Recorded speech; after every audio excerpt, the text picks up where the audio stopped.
1 year ago, at the dawn of a new age, we took the first bold step into a world of unlimited possibilities. We're going to get to think about how we use our imagination to solve some of the biggest problems in the world. It allows for the patient and doctor to be a patient and a doctor, like it used to be. With AI as your co-pilot, you are supercharging innovation. It's like reading my mind. It's magic. You built new solutions and inspired us to imagine more. In our journey of generative AI, we have over 700 use cases across all divisions and functions, so we really see a big impact. Copilot makes day-to-day life easier, so you can spend your time thinking how I want to improve the experience for people learning a language. This technology has the potential to completely reimagine the way every single student learns in the world. It enables our people to get back to what they're brilliant at. You redefined the art of collaboration. I've been using Copilot on exciting problems that are having real impacts in people's lives. I can just go home and be like, yeah, I did that. I'm a superhuman. I've done something amazing. This is the age of co-pilots. Please welcome President, Collaborative Apps and Platforms, Microsoft, Jeff Teper.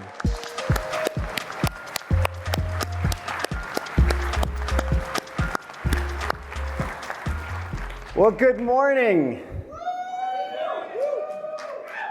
And welcome to the Microsoft 365 Community Conference. We are thrilled to be here with you this week, the best community in tech. We're here to learn and have fun this week, and the team has put on a great event. And given everything that's going on with AI, we wanted to make it our best yet. So there's over 300 people here from Microsoft to share our latest roadmaps, to answer your questions, and of course, take your feedback. And let's get started with our mission: to empower every person and organization on the planet to achieve more. And this mission is more important than ever in this era of AI. We want to and have a responsibility to make sure that every person has access to AI so they can learn and grow their careers and impact on their organization.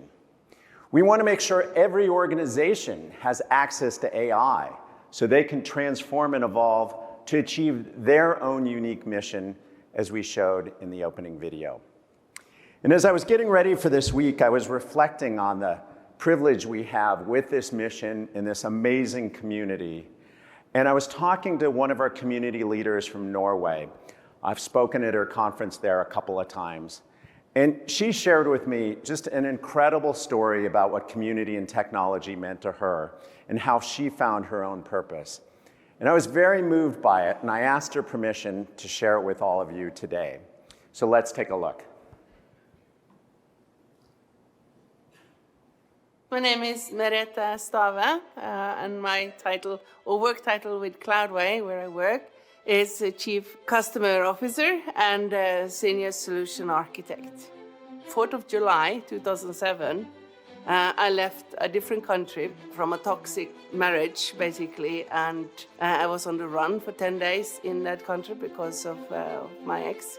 So I had nothing. I mean, I had my suitcase of clothes, but that's all I had. I didn't have money, I didn't have anything. So that was me on the airport in Oslo, but luckily, eventually started working in this big company. And then I, by coincidence, came into that implementation of SharePoint 2007.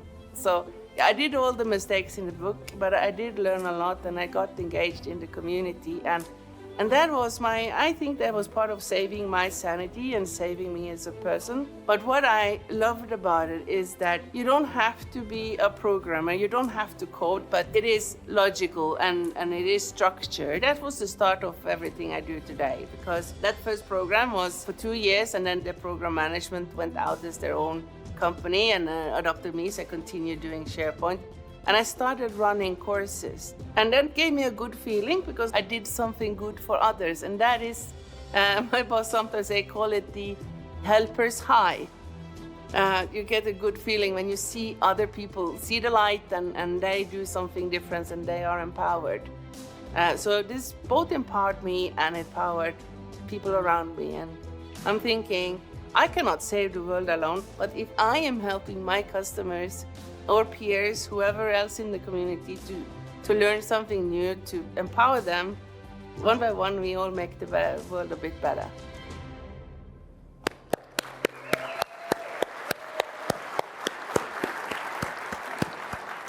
Thank you, Mirta, and thanks all of you for being part of this community. It really is a privilege to do what we do to create collaboration tools and foster community so that all of us can learn and help our colleagues and communities around the world grow like Mirta showed. Well, this opportunity is bigger than ever in the AI era, or what Satya calls the age of copilots. You know, I've been at Microsoft for over 30 years and seen a lot of sea changes, and this is easily the biggest one yet in terms of giving people the chance to be more productive, to giving them insights to make better decisions, to fostering their creativity, to giving them tools that enable them to be leaders and change agents to help their organizations transform. It's incredible. But it's a sea change, and at the beginning of every sea change, be it cloud or hybrid, number one thing customers ask me is ROI. What is the business case for AI? Well, AI in Microsoft 365 with Copilot is relatively new. We released it 6 months ago, but the metrics are very compelling. Over 77% of people tell us they couldn't live without it. Companies are reporting ROIs, again, we're just 6 months in, of 200-300% or more. And I promise you, the team is working as hard as we ever have at Microsoft to make it even better every month. And so you will see new data, new metrics, new capabilities to help increase the impact on your organization. We've got some sessions here on that. There's a customer panel with Srini Raghavan from our team tomorrow on that. But we also publish the latest best practices and business case information on our Work Trend Index site, aka .mswti. So now let's get into the underpinnings of that business impact, the Microsoft 365 platform. There's a lot to Microsoft 365. Sometimes people tell me a little too much, and yet we get asked for more, so I can't always reconcile that. But today we're going to focus in this keynote on 3 foundational pieces for Microsoft 365: AI, collaboration, and content management. So Copilot both is a standalone application and is an ingredient across Microsoft products. Teams as the simple hub for teamwork, bringing together all your collaboration tools, integrating AI. And then SharePoint, the most flexible content management solution that powers a whole bunch of use cases and gets even more powerful in this age of copilots. So let's first talk about Microsoft Copilot. And I'll talk about the journey a little bit. A few years ago, we took a look at an earlier version of a large language model and integrated it into our development tools and launched it as GitHub Copilot. In the 2-3 years since, the feedback and impact has been incredible. Developers tell us they are twice as productive, and I think this is more important, they learn to be better software engineers because of the AI. It is not displacing their work, it's making them more productive and making them more capable. So we got inspired by this in the Microsoft 365 team when Satya brought us in with Sam Altman and showed us a peek of what you all know now as GPT-4. And we wanted to build the best experience we could on that new advanced model, which is still the most powerful in the world. So let me talk about what we built in Microsoft 365 Copilot. There are 4 pieces to it. First, we take that large language model, GPT-4, but we host it in a secure way with enterprise-grade data protection. So you can think of it as like ChatGPT with better security. Second, we make that model much more relevant to your work by integrating it with your data in the Microsoft Graph. We use retrieval augmented generation to connect the large language model to the graph, to your documents, emails, chats, apps, etc., in a secure way. Third, we integrate it with the Microsoft 365 applications. It's both a destination, but as well as an ingredient. So you're not going back and forth, but cutting and pasting just to summarize a meeting or use AI to generate a Word document. And last, we wanted to make sure Copilot and Microsoft 365 had access to the very latest model of the world, news and data, and so we've connected it to the Bing search engine. But underpinning all this is the best-in-class security and compliance and governance of Microsoft 365. So security, privacy, governance, compliance, and the latest pillar of our trust promises, which is responsible AI. And you see that we'll continue to update our principles for responsible AI on our websites. So I want to stress two things about this. One, we never use your data or your users' prompts ever in Microsoft or outside, ever, to train the model. All your data, all your prompts are secure. Second, all Copilot interactions are within the user security context, honoring the access control and security policies of your organization. So there's no disclosure of information that users don't have access to already. Okay, enough framing. We're excited to show stuff. As I said, AI is here for both end users and their productivity and organizations in their transformation. We thought we'd start with the first demos on end user productivity and in fact showing you how we all use Copilot and Microsoft every day. So to show that, I am very excited to bring up Michaela Barrett. Michaela.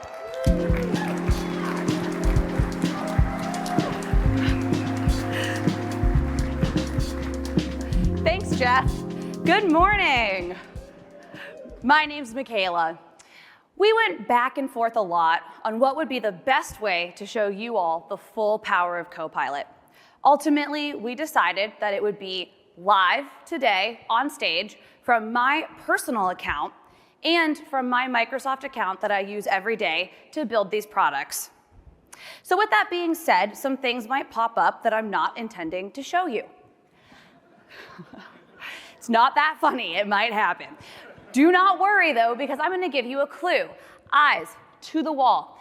And what I expect to see are all 3,000 heads in here turning to that wall until I tell you it is safe and good to come back. Okay, with that being said, let's go ahead and get started. I'm gonna start on my mobile device, immediately opening up the Copilot app. Copilot is a large language model.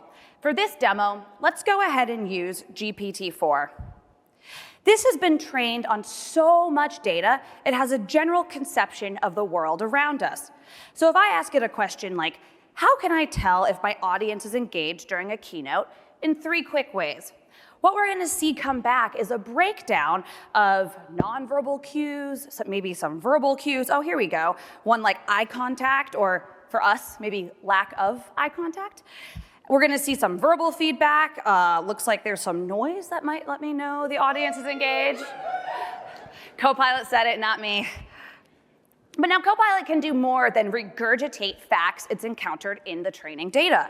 It can actually put together those facts to reason about the world around us. So I'm gonna show you an example of that with a prompt of asking, would this audience, you all today, rather spend the day with Jeff Teper or Mickey Mouse? Now, what we're seeing here is a pretty significant amount of disambiguation. Copilot not only understands who you all are, what this conference is, and who Jeff Teper is in the context of SharePoint, but it's not just giving me facts. It's actually going through and creating a problem statement and a solution with real-world reasoning. Now, if we scroll through all of this text, we'll see that it kind of leans a little bit towards Jeff Teper. But today, we don't have to choose, because here I have for you Jeff Teper as Mickey Mouse.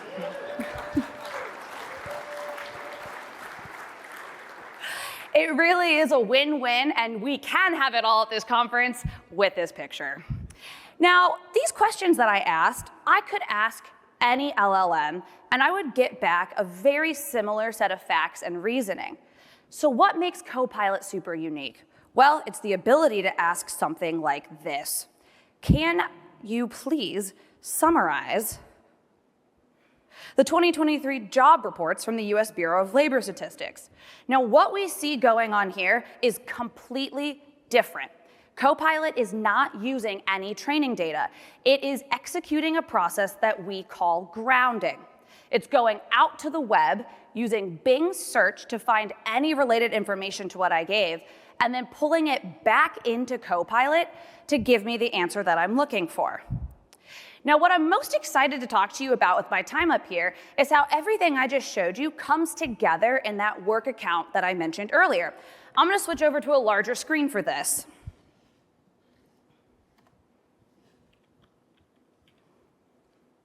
So you see that I land inside of Copilot in the web context, and I am indeed logged in with my personal Microsoft account. So again, remember our signal in case something happens. I know this is called the M365 conference. Who here uses M365 every day? Good, you guys are in the right place, and I have news for you. This Copilot web experience is available right now for everyone with M365 with commercial data protection. So this means that Copilot will not use any of your prompts or information to train the model. So if we imagine that my role on the OneDrive and SharePoint team was actually just a cover, my real role at Microsoft was top secret, relaunching Microsoft Zune devices. I obviously need to use Copilot to do my job. I asked, hey, can you help me pick out the right color so that the new Zunes match the existing surfaces that are out there? Copilot goes out to the web, pulls in all that information, but my secret of building Zunes will not be used in the training model. So you can use this interface securely and safely. Now remember, we were just imagining. The only Zune I have is from 2020 or 2005. I do indeed work on the OneDrive and SharePoint team. So let me ask a question here of who could I reach out to about a question on OneDrive? And you'll see that it gives me back a great set of answers. Microsoft support, maybe a phone number, a couple of websites I can use. But if you have a Copilot license, you can go over to the work scope. And I'm going to ask the exact same question. Now, what happened when I switched between work and web is that I changed the context of Copilot. So we are combining the full power of LLM with your Microsoft Graph and M365 apps. So you'll see that this spits out a very different answer. It pulls up my two managers, which is who I go to when I have a question about OneDrive. And they're actually both here today. So if you guys have any questions, I'm going to point you in their direction. Now, Copilot can do more than help me just find the right people. I want to walk you through something I did this morning. I asked Copilot, can you summarize the most important emails from my manager and then prioritize them? And you'll see I ran this morning. It says 4:42 a.m. And I got back things that I'm familiar with, my manager asking for help on a script, some bugs he found. But there's this thing called the on-site agenda that he's referencing that I don't know what that is. So I'm going to continue the chat and actually ask Copilot to find this for me. Oh, it's right there. And I'm going to ask, what do I need to do here? Now, while Copilot's working, I want to draw your attention to these emails. I have over 35 emails sitting in my inbox from my manager right now. So Copilot did not just give me the 5 most recent. It gave me the 5 most important based on my job, what he needs help with, and what our team needs to do. It then stack ranks those 5 based on the dates in that email so I know what to focus on first. Now we saw Copilot came back, and it went through that agenda that he was referencing that I wasn't sure of, and it calls out that, okay, it looks like it might be a couple of sessions going on, and I see organize a team event at your house. I have a vague memory of volunteering my house for the team, but thank you, Copilot, for reminding me. But like I mentioned, Copilot can go across the entire graph. I want to show you another example where we reach across more endpoints. To prepare for these conferences, we hold Know Before You Goes. Adam Harmetz, I think you guys know him, the co-host of the event, was not able to attend one of these. So I decided to ask Copilot, can you summarize this meeting and then pull out a couple of things that he needs to do as follow-ups? So when we scroll through this result, we see that Copilot is going through the transcript, the Teams chat, it's going through all the files shared in OneDrive, and the Outlook email invite to create the summary and the decisions made. But the real magic for me is that it pulls out the 4 things he needs to do. So this saves Adam an hour of having to watch that meeting, and it saves me the time of having to come up with these action items. So specifically, sign up for booth staffing. So when you guys run into Adam at the booth and you ask him all your questions about SharePoint, know that Copilot helped to get him there.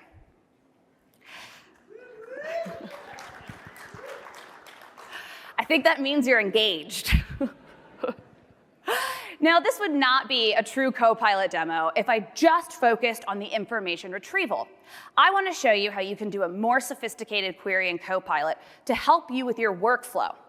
Every week, I ask Copilot, can you please summarize and review my last few meetings, create categories for how I spend my time, give a description and a percentage. And so you see here, it breaks down my last week of meetings, and I get the percentage that I'm looking for with a quick little summary. Now, this is awesome, but what makes this extremely invaluable for me is that I can then ask, please compare that to my meetings this week, and what are the differences so that I know how I'm spending my time. So you'll look through this result and see last week versus this week, but more importantly, down here, the quick summary. So obviously this week, I have an increase in community engagement because I'm here with you all today. So Copilot is critical to helping us stay on top of things. Now, the connection through the graph is so powerful in this chat format, but Copilot is also deeply embedded across all M365 scenarios. Let's go ahead and take a look at email. I like to think about email in 2 ways. Either 1, a blank page that I need to start drafting on, or 2, an email that's already written, but it's not quite ready to send yet.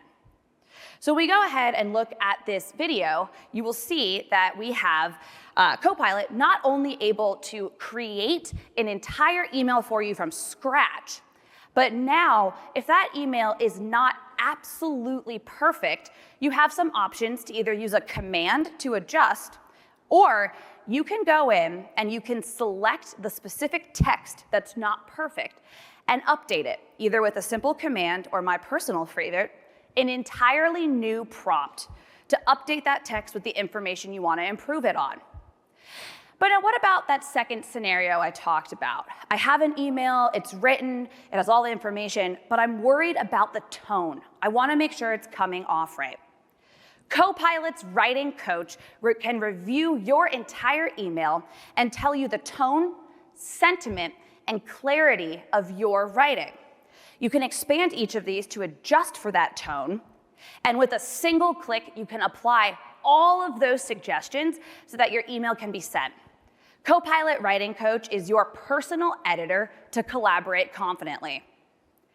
Now, going beyond email, Copilot is revolutionizing the way that we consume and create documents. I want to show you how I use Copilot to take a very complex project with a ton of different documents in the ecosystem and create a single one-page executive summary. So first, I go to the document that I am pretty sure is the most recent up-to-date timelines. I ask Copilot to quickly summarize this for me to confirm that it is indeed the right document that I'm looking for. With this summary, yes, it is, it looks right. Now, what I can do is I take Copilot and I ground it in that document plus an additional document related to the project, and I use those two to generate a third document from both of those.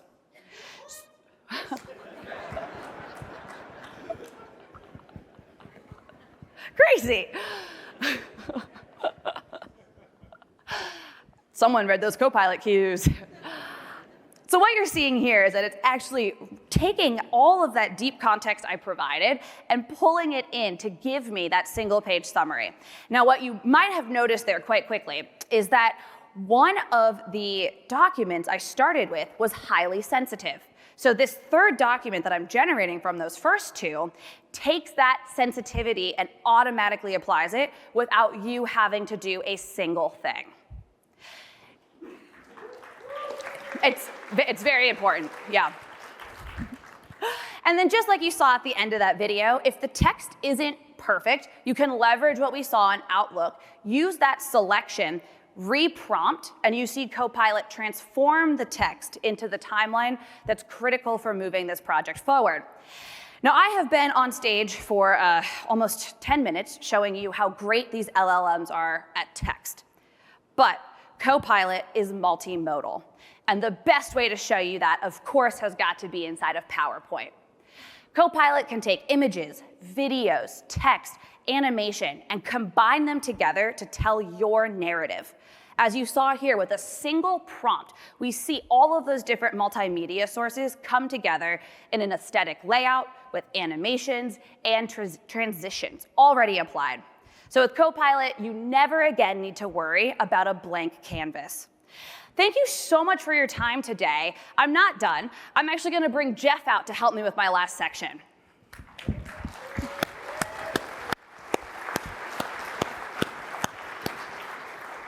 That was pretty good. I don't think I could have done that, half that demo. That was definitely not a Mickey Mouse demo. All right, bad dad joke.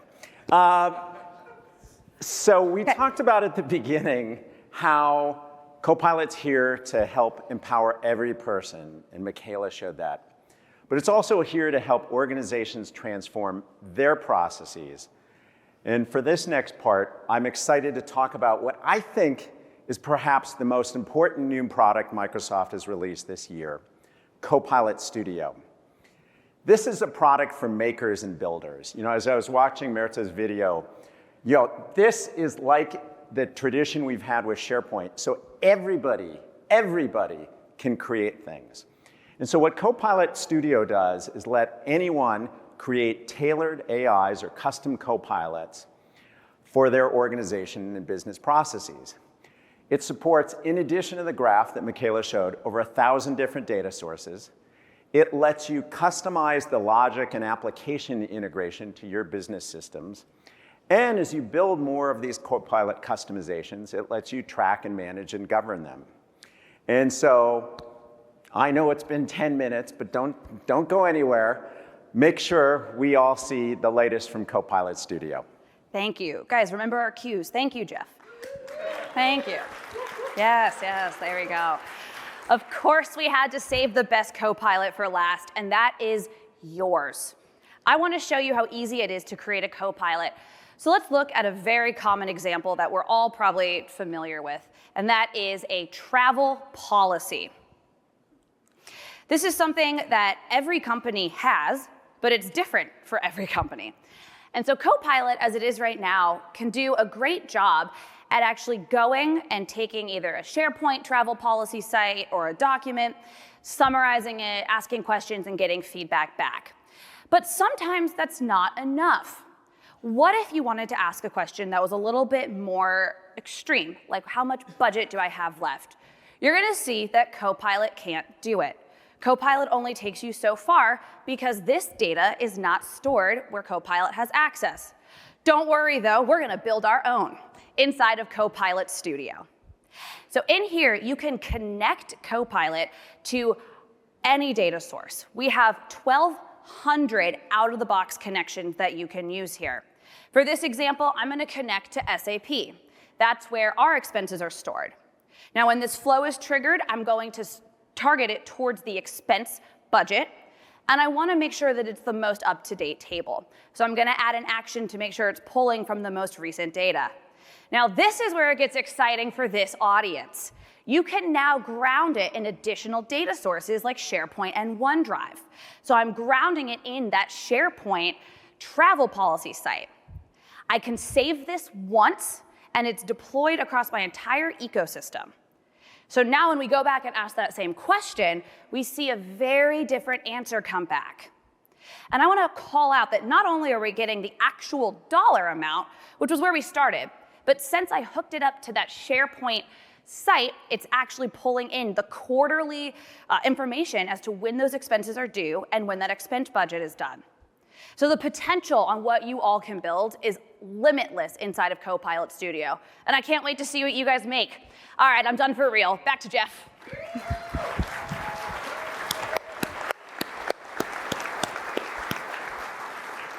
Thanks, Michaela.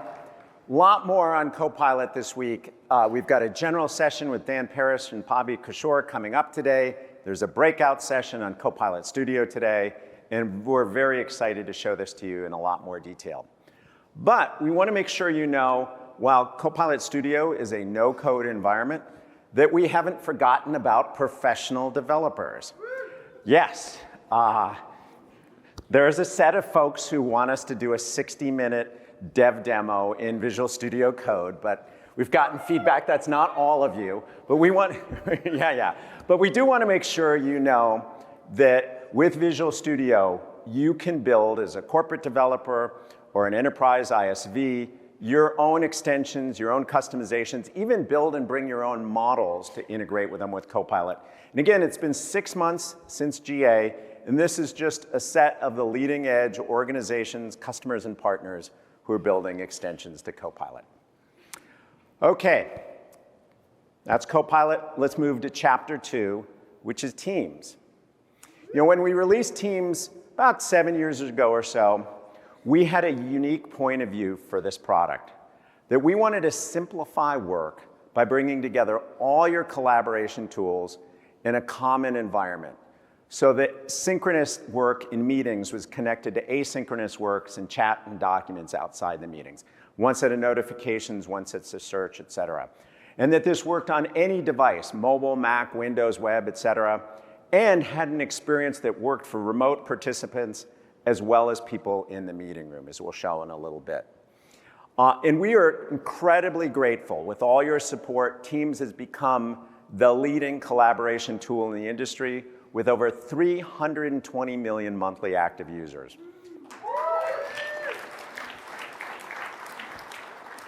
It's great.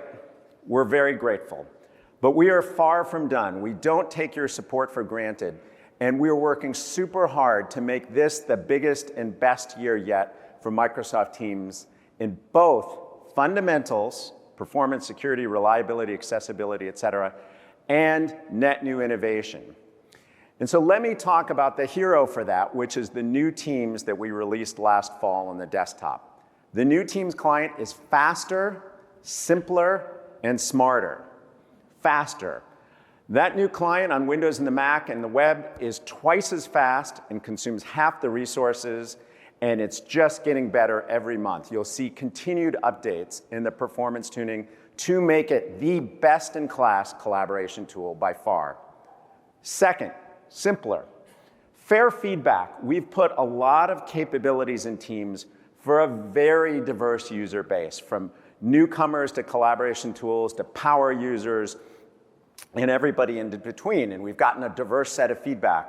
So what we've done is overhaul the Teams UI to make it simpler for everybody, but make sure those power user capabilities are there. So if a developer wants more information density and see formatted source code inside their Teams chat, they can do that. And I'm very excited, one of our biggest announcements in the simplicity front is coming up, that with this new Teams client, we're gonna do an update on the next couple months. So everyone will get a single application, single icon for all your work and personal accounts. No more figuring out, is this the personal or work Teams? It's integrated in one client. And last, Teams is smarter. AI is here to help the team do more in chats and channels and meetings and custom apps and more. And again, all of this spans Teams across your devices, including an update for web and Windows and Mac and special work. It's just going to get better for VDI and more. So I'm very excited to show you the new Teams and much more, to bring up Derek Snyder. Derek.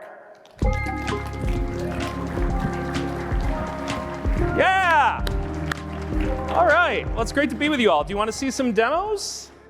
Yeah. We're going to do live demos today, so it's like watching a tightrope walker, so bear with me.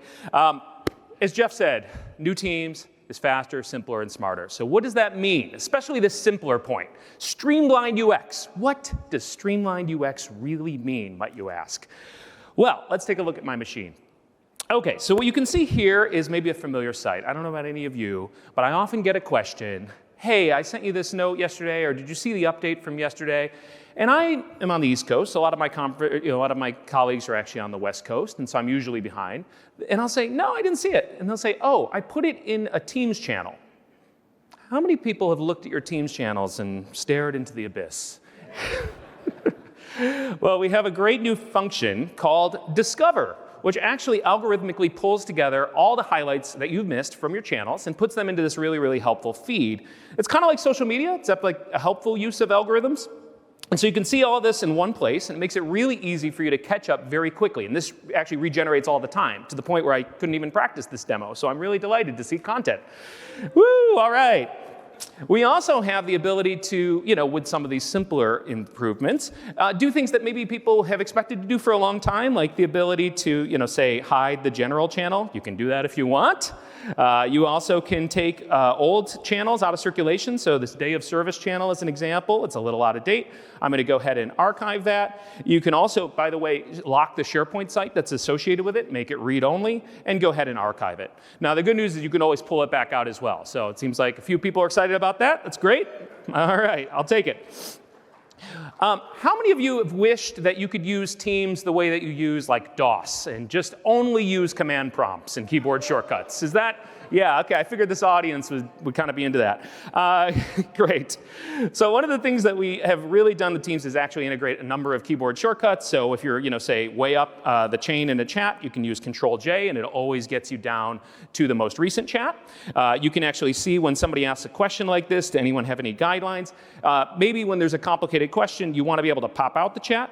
Control-O does that, very easy. You can have that in a separate window, which is also a new Teams feature. And I can go ahead and go into some of my other chats, and as I'm scrolling up and down, instead of just hunting and pecking for whatever I'm looking for, we now offer a find in chat function, so it's really easy to just use keywords and find only within the chat, not searching your entire Microsoft graph whenever you ask a question. Yes, yes, yes, yes. It's the little things. All right. And then, of course, another thing that people have wanted to do for a long time is the ability to forward stuff. So we now have the ability to forward messages along with the attachments. You can do that to group chats. You can do that to individuals, groups, et cetera, whatever you would like. Okay, so that's a little, just a handful of examples. There's lots more of the ways in which we're actually streamlining the user experience in Teams. One other thing that I think has been probably fairly important over the years is the ability to actually handle multiple tenants and multiple organizations in the same app. Right? A lot of people have wanted this. I've looked over the shoulder of some colleagues that have to have Teams open like in a client and then also in the web browser. Yeah, right. So I feel your pain. Check this out. I've got like 4 tenants. I have so many tenants. And then I also have the ability to see activity in those tenants. So it actually lets me know, oh, you've got a missed call in your Contoso tenant. I'm actually moonlighting at Contoso. And then also you have the ability to see what's going on in sort of your other tenants as well. And so if you're one of those people in the pandemic that got like 4 full-time jobs, you can now use Teams to manage them. It's really, really important. Yes, absolutely. All right. As I mentioned earlier, I am a New York-based employee at a Redmond-based company. We're definitely expanding more and more into other parts of the US, but generally I am the remote participant, and as a result, I often miss a lot of meetings. I usually would have FOMO, but now I have Intelligent Meeting Recap, so I have JOMO, the joy of missing out. It's so good missing meetings. It's the best. I don't think anyone's going to go to meetings anymore. It's just going to be webinars for everybody. But we're going to see, in this view, I have everything I need to catch up on this very, very important launch update that I have no context on whatsoever. So even though this meeting was an hour long, I, of course, can zip around the video. I can very quickly see, just specifically the parts of the video that people that I care about said. So, hey, what was Mario's, what did he say during the meeting? We use AI to automatically generate all the topics. So you can see very quickly, oh, I just want to go to the launch plan or just the press and media part. And we also segment up, if there was media that was shared, like the PowerPoint, into little chapters. So if you have nostalgia for your old like DVDs with like the chapters, you can see that here and you can jump around very easily. And then my personal favorite, the ability to see anytime I'm mentioned in the meeting. Very important if people just have this habit of giving you action items when you're not present. And so it's super helpful to see that. And then of course, we have Copilot embedded as well. And so you can see Copilot has actually given me a full set of meeting notes for the meeting. It looks like they're debating some kind of launch. By the way, it's really helpful. I can see in little citations, so I can see exactly who said what and where Copilot's getting that data. But I honestly just don't have any context whatsoever on this. So I'm going to just ask it a more general question first. And this is the great thing about Copilot. You get to just sort of choose your own adventure. What was this meeting even about? And what is Project Sniff? Like, I don't have any context on this at all. And so what Copilot is going to do is look across the entire meeting transcript. It's going to be very easy for Copilot to then say, okay, based on whatever people said out loud in the meeting, we're actually going to pull that answer for you. So, okay, the meeting was about the launch plan for Project Sniff, a new product, oh boy, that allows users to experience smells through devices. Project Sniff is smell-o-vision technology. Oh, all right. NDAs on the way out. We are adding smells to Teams, people. We're all in this together. We've all wanted it. So I'm going to, instead of just continuing on or maybe watching the video, I'm going to actually ask Copilot to start to organize some of the information. So it sounds like there's a decision to be made.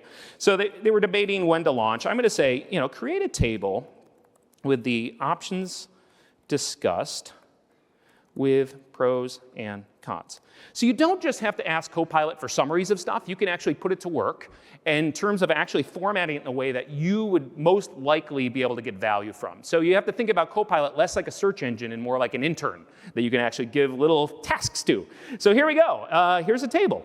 Option 1, launch on May 6th as planned. Here's the pros, here's the cons, lots of citations for that. Okay, let's delay the launch by 1 month. Here's the pros and cons of that. So it's giving me a full readout of all the things that we potentially could do with the launch. Okay, so as this continues to print out, I'm going to then take this to the next level. Copilot obviously has context on the meeting. It's almost as if it attended the meeting, right, alongside everybody else. And so I can actually ask it a question that I would ask somebody that went to the meeting, which is this: based on everything discussed in the meeting, what would you recommend as the best launch date? Based on everything discussed in the meeting, I would recommend May 20th as the best launch date. Here's my reasoning. May 20th is the earliest possible date that allows for a full day of rehearsals, as required by Kai. May 20th is also the only date that both Amy and Derek are available. That's very considerate.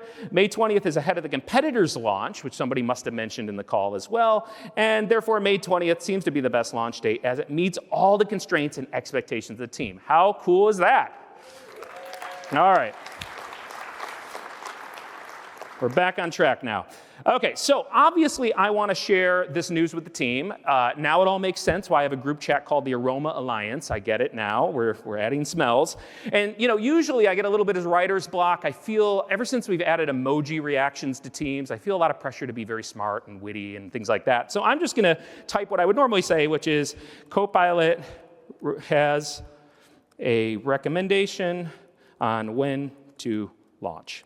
Okay, that's what I would normally write. Now, the nice thing is we've actually integrated Copilot into the compose field as well. So I can use Copilot to actually rewrite that for me. And I can make it longer. I can make it enthusiastic if I needed to do so. I can go ahead and make lots of little tweaks here. And so we have some exciting news from Copilot. It has suggested a launch date for us. Okay, that's pretty good. But you know what? I'm going to actually give it a custom prompt. I'm going to say, add a pun about smells. All right. Woo! Here's a whiff of Copilot's advice on the best time to launch. All right, I'll take it. I'm going to get a lot of emoji on that one. And so here we go. You obviously can then paste in the beautiful transcript because, again, Copilot is an assistant for me, so I copy-pasted it out of the meeting recap, and now I can share this with my team very easily. Okay, let's shift gears a little bit and use my multi-tenant, multi-account to actually join a meeting that's in progress. Now, I talked a little bit about how it's tough being a remote employee. One of the reasons for that is I'm often the remote participant in any call that I join. So let's go ahead and join a call. All right, look at this. We got some people here. We got a typical meeting situation. Oh, hello, everyone. Hello. Thank you for sitting on this meeting for like 2 hours waiting for us to join.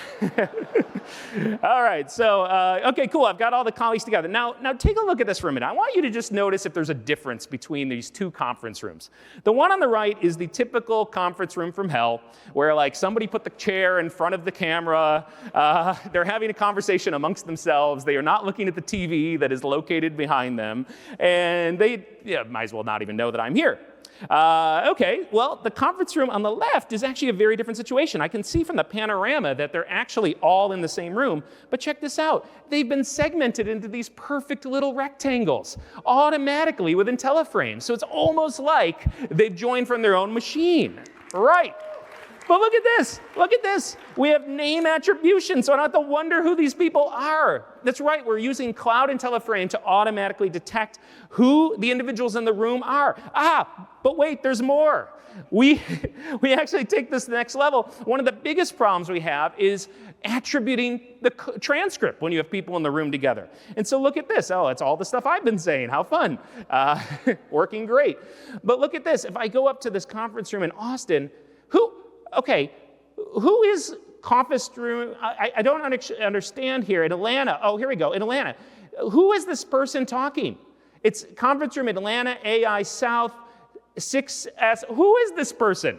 But check this out. The conference room that actually has the beautiful IntelliFrame function, we can actually see proper attribution to each of the individuals in the room, which will show up in the Copilot summary as well, so they get credit for all their great ideas. So good. So good.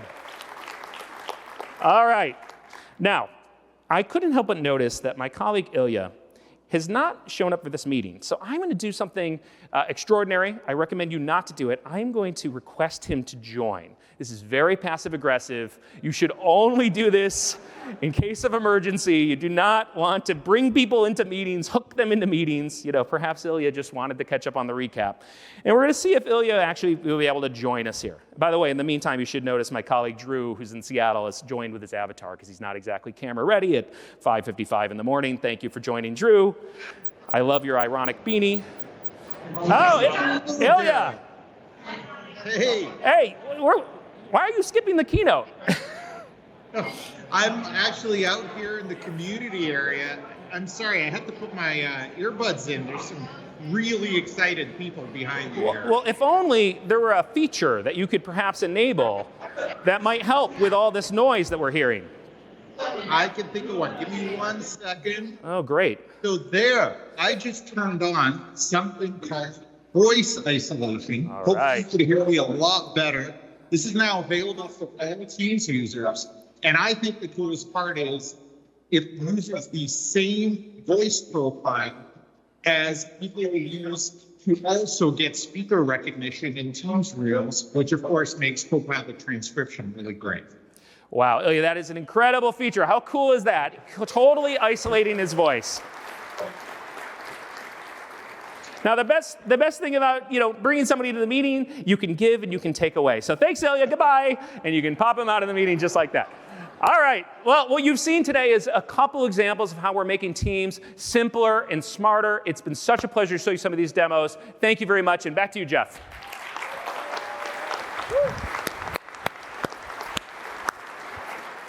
Thanks, Derek. That demo was on the nose. Took a second. Actually, the AI generated different jokes in the rehearsal yesterday, and so I had to pretend to come up with different follow-on jokes. Anyway, you know what I know. All right. There's a lot more detail on Teams in the session from Sumi Singh and crew coming up later today. I did want to focus on, Derek touched on it briefly with the avatar, but I wanted to talk about one of the newest experiences we're bringing to Teams. It released in January called Microsoft Mesh. Microsoft Mesh allows us to have more fun and engaging experiences in a set of meetings that are more immersive, either out of the box or custom. And you can see what Mesh looks like here. This is our out-of-box immersive space in Teams. And it's great for things like virtual social hours, employee onboarding and training, and tours of your company's history and so forth. And it runs on both a headset and a standard PC. So you don't need a headset. A headset's more engaging. And again, this works both out of box and custom. And we've got a great mesh session coming up, but this is better experienced than watched, so I encourage everybody to go to the mesh booth in the expo hall and try it out and take a look at Mesh for Teams. All right, that's chapter 2 in what we're doing with collaboration, including integrating AI into the teamwork. Now let's talk about the last chapter, SharePoint. Yeah. SharePoint, the most flexible content management solution in the market that provides capabilities for a very broad range of scenarios, from team collaboration to business processes to great intranets for employee communication, knowledge management, and more. SharePoint is both an application and a platform. That platform supports a whole host of Microsoft and third-party experiences on that flexible content platform. Let me highlight a few that we've just introduced in the last couple years. First, Microsoft Lists allows anybody to build a lightweight custom database application with workflows. That exists both for business users and free for consumers, built on that same SharePoint platform. Next, one of my favorite two tools is Microsoft Loop. This is a co-authoring canvas, but goes a step beyond really anything else in the industry and lets you delegate pieces of the document. It could be an issue tracking list or a schedule, is components that could be authored by multiple people live and in line in Teams chats and in Outlook emails. Next, we're bringing our video solution, Microsoft Stream, on top of SharePoint. We brought it on top of SharePoint, that supports all the collaboration and security capabilities with the world's best enterprise video solution. And last, but definitely not least, are Microsoft Viva employee experience applications. Many of those are built on SharePoint. And so this is how the SharePoint platform supports a whole host of solutions in both the base SharePoint platform and a new set of capabilities for AI built on top we call SharePoint Premium.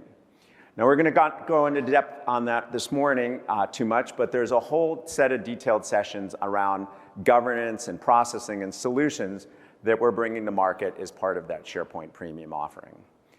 But as we were getting ready for this, and I was thinking about the sea change that we're going through with AI, I thought about the last big sea change with the cloud.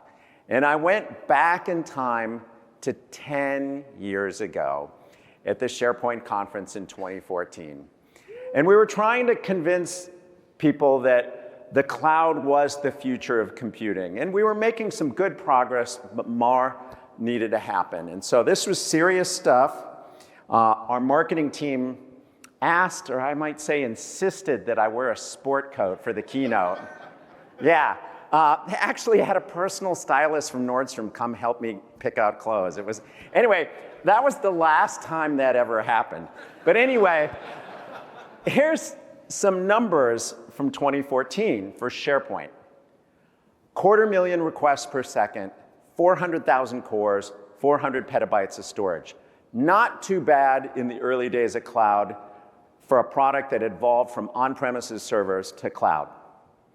But let's jump forward 10 years ago, and let me share some numbers we've not ever shared before in public. 7 million requests per second, 6.5 million cores in hundreds of data centers around the world, and 11 exabytes of storage. 20x growth in the last 10 years. You all have helped us grow a new 2014 SharePoint every 2 months. And just to put that in a little more perspective, every day, 2.5 billion new documents. And this one really surprises me. Every day, 500,000 new SharePoint sites. So thank you so much for the journey we've been on together. As with Teams, we don't take it for granted. Huge focus on fundamentals, reliability, performance, security. You will see more. SharePoint will get even faster in the coming months and years, but also net new innovation.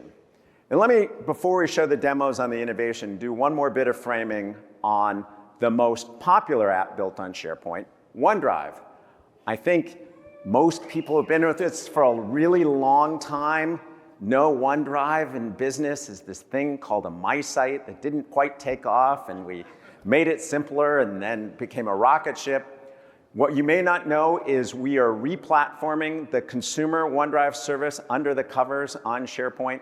And so OneDrive gives you this very flexible UI to all your files. It's not just your personal files, but OneDrive lets you have one experience to get access to those files, as well as those on your Teams and SharePoint sites and more.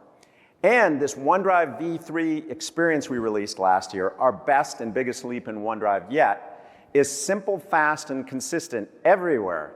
You can go standalone to the OneDrive website or app, but it also, that same exact experience runs inside Teams and Outlook. And in the next couple months, we'll be updating the Microsoft 365 web app for that same experience. So you and your users will have consistency everywhere for files. And last, like Teams, we're infusing it with intelligence. Smart views by people, by meeting, and of course, Copilot is coming to OneDrive. To show these new experiences for OneDrive and SharePoint and more powered by AI, I am very excited to bring up to the stage Naomi Moneypenny. Naomi.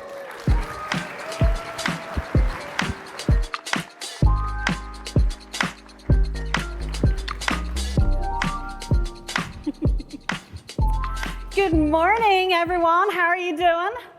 Good? Yes? Woo! I am so excited to be here with the most awesome community that we have. And welcome to the folks that are new as well.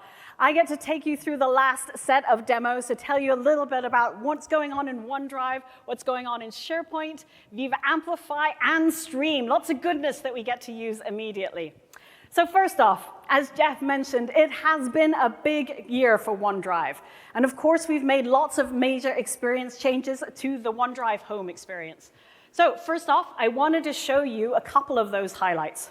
Now, this one, of course, is a crowd pleaser, colored folders. Woohoo! I know you love colored folders. I, of course, would recommend pink at any time, but you should feel free to pop whatever highlight of color makes good for your particular documents. And of course, OneDrive wants to make sure that your content gets to you when you need it. And so we have a new meetings app that actually shows you this view here of those past, present, and the future that you're going to see with all of your content. Really awesome experience. Now, what could we do to help top all of that with OneDrive? I am pleased to announce the general availability of Copilot in OneDrive this summer. Really excited to be able to show you what it can do. Now, you can see a couple of different things. So, of course, Copilot in OneDrive can summarize your files.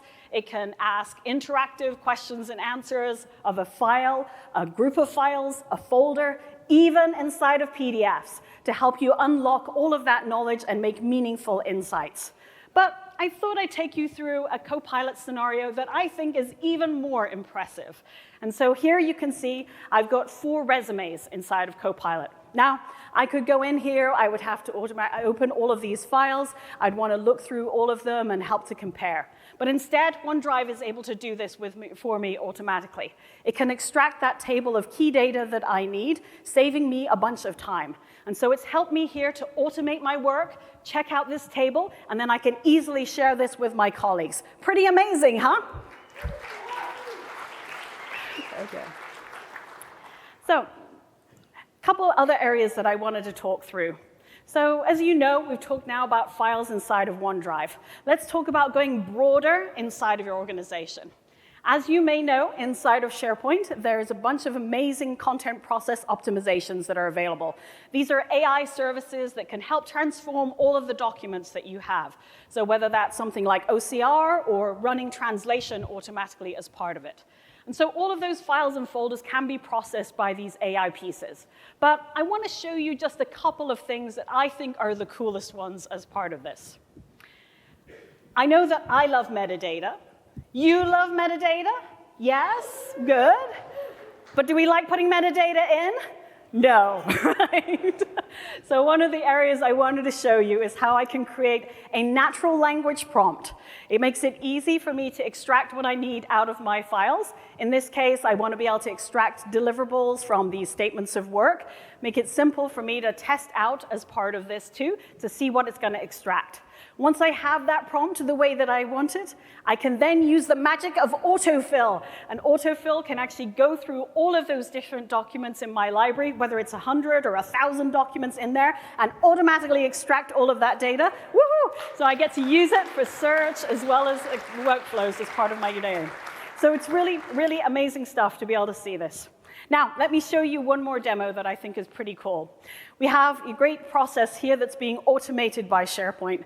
We want to think about collecting signatures. Now, you have all of these important documents. Of course, you need things like your contracts and your statements of work being signed. So whether you want to use something inside of Word and SharePoint, it's easy for us to put that together, whether that's a document signatory that's on your behalf or something that's one of our out-of-the-box services. Makes it simple and easy to be able to do this directly inside of Microsoft 365, so your document is always secure all the way through that life cycle. It really has never been easier to work with all of your files and across your organization and everyday collaboration. Now, I'm going to change gears just a second. Last year, my colleague Denise was up here telling you about the amazing new SharePoint user experience. And I know you're all very excited about this. But this year is the biggest leap forward that we have had for SharePoint in the 24-year history, where we are radically simplifying what's going on with pages and sites. And it's all really about making you a better author, a better content creator, and making sure that you have collaboration that's happening inside of your brand with your look and feel. Now, I'm going to take you through a whistle-stop tour of all of the new SharePoint UX features. I'm excited to do all of these pieces and show you just a little bit about what you can experience. There is so much innovation that is packed up into this page. First off, custom fonts. Woo! Yes!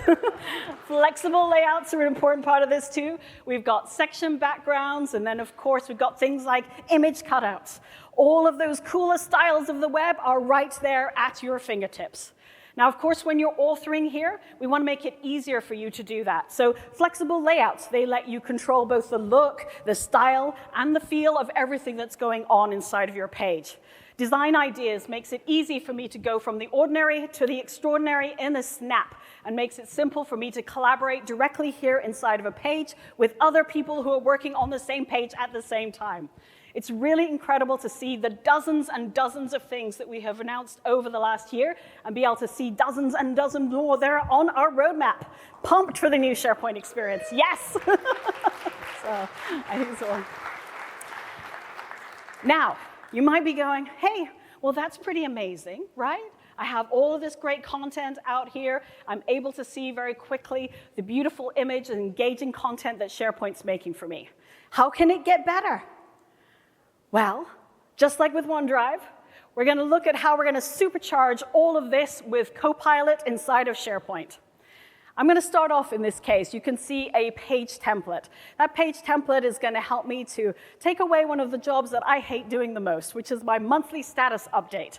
Right? With that monthly status update, in this case, it's about a construction area here. I've got to pull out some quotes from the general manager and think about how I can use all of the information I already have.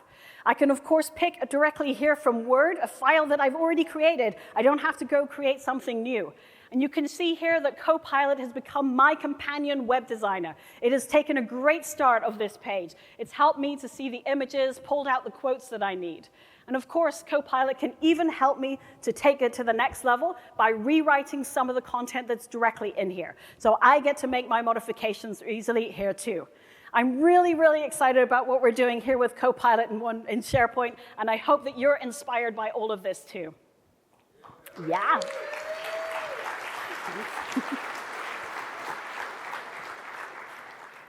Now, once I've published my updates, I want to think about how I might orchestrate all of my communications together. And so Viva Amplify allows me to do this easily by being able to see everything through a campaign. Now, in this case, I want to make sure that those communications are really effective. Am I actually reaching the people all the way at the back over here, and all of you all of the way back here over here, and all of the full-time employees that you might have across your organization across the world? And so with Viva Amplify, you can see here that I've got campaign goals. Campaign goals set up the objectives for my organization and what I want to do with those communications. I can check out here, I've got dwell time. I've got gestures and reactions so I can see how people are looking at things and whether they click through onto the content that I expected. I can see how the trend in viewers and time is happening too, and I can even drill down into a specific publication as well.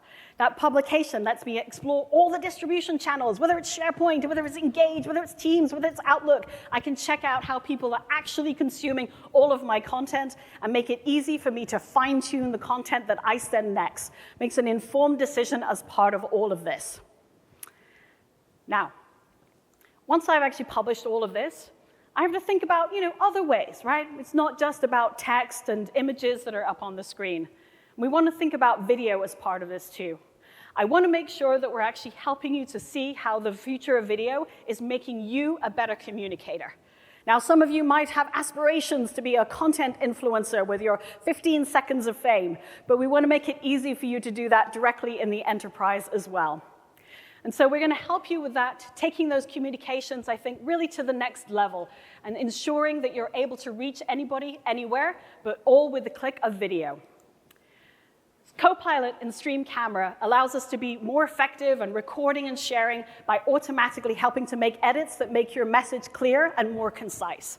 Copilot can actually remove those filler words, those uhs and ums, and turn them into oohs and ahs from people, and making sure that you can get rid of those different awkward pauses as part of this too. All of that is happening just by editing the transcript, right? It's kind of amazing. I just edit the transcript. I get rid of all of those bad takes that I have, the awkward pauses, all of those pieces. I'm really, really excited about what we're doing here with Copilot and Stream. So, I hope you've seen how AI can help transform what you're doing. I hope you've seen that I've demonstrated here that you can see files, you've seen pages, you've seen sites, you've seen communications, and you've seen video. We've really proven how Copilot can help you be more productive and help you to share your creativity with everyone. Thank you so much.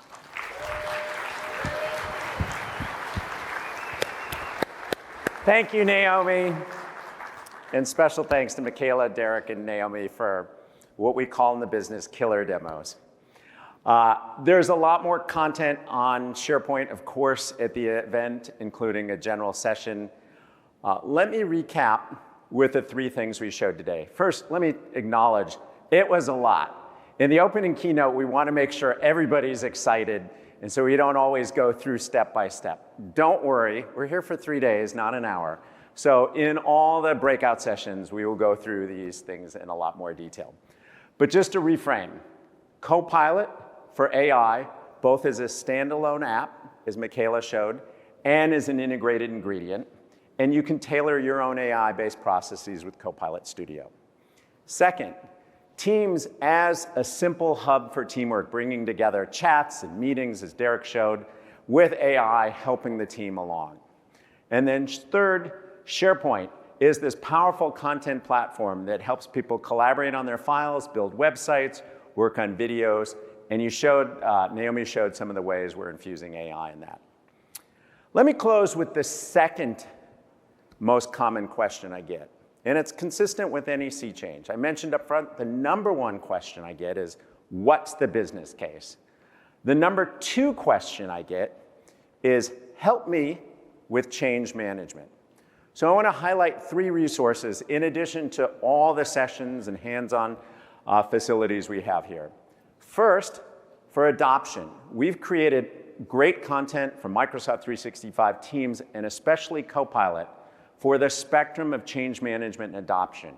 For end users, for developers, for IT, role-based content, for finance and sales and marketing and manufacturing on adoption.microsoft.com. Caruana and team, I think, have done a fabulous job, but definitely check this site out and give her and her team feedback. There you go. That was her team. Where's the rest of the team? All right, very good. Thank you. Second, I mentioned early on how important it was Copilot work in the security context of each user and honored your access control and policies and labels and so forth. And to make that easier to understand and govern, we've introduced a new capability called SharePoint Advanced Management. You'll see more on that in the SharePoint session, as well as dedicated sessions on SAM. SAM-IM, we call it. Last, but definitely not least, is Microsoft Viva. Viva is our employee experience platform, and I think this is really the linchpin of great change management, because you can understand the sentiment of your employees with Viva Insights and Glint. You can communicate out to your employees with Viva Amplify, as Naomi showed, with publishing to Viva Connections and more. You can create content for training your employees and publish it out in Viva Learning. And last, you can foster creativity and collaboration in communities with Viva Engage. So definitely check out the amazing session from Kirk Gregerson and team later today. So I'll close where I started, which is on Microsoft's mission. That if we reflect on the 49, it'll be 50 next year, history of Microsoft, from the founding, from Bill Gates and Paul Allen, to Satya becoming CEO in 2014 and beyond, there's really one word that summarizes what we're trying to do at Microsoft, which is empower people. And I hope you see how we're trying to empower every person in every organization. And we're so grateful that you're here with us today, and you've been on that empowerment journey with us to the cloud, through the pandemic with hybrid, and now in the early stages of AI. We are so grateful and excited to learn with each and every one of you. Thank you so much for all your support, and have a fantastic Microsoft 365 Community Conference. Whoa. Straight to the top, never going down, don't wait for the drop. Stand still, that's the motto, yeah. Brand new bands for the auto, oh. Foot to the ground, full throttle. Big energy for the night like lotto. Y'all talk lots, never this quiet. Life like a Seinfeld plot. Vault full of songs, all of them bombs. Something like a minefield guy. Boom. Get it, tickets running out quick. Bet it, never get it out big. Said it, never had to shout it. They said I couldn't ever do it, okay, how's this? Fit a week worth of work in a minute. Machine well oiled, you know how I stay efficient. To do list written, I do this different. Hold up, wait a minute, I ain't finished. Okay. Look, flows the same now. Paved the way to snakes and fakes are chased out. Back to back to back, I changed the pace now. Had to stack the cash until the bank's out.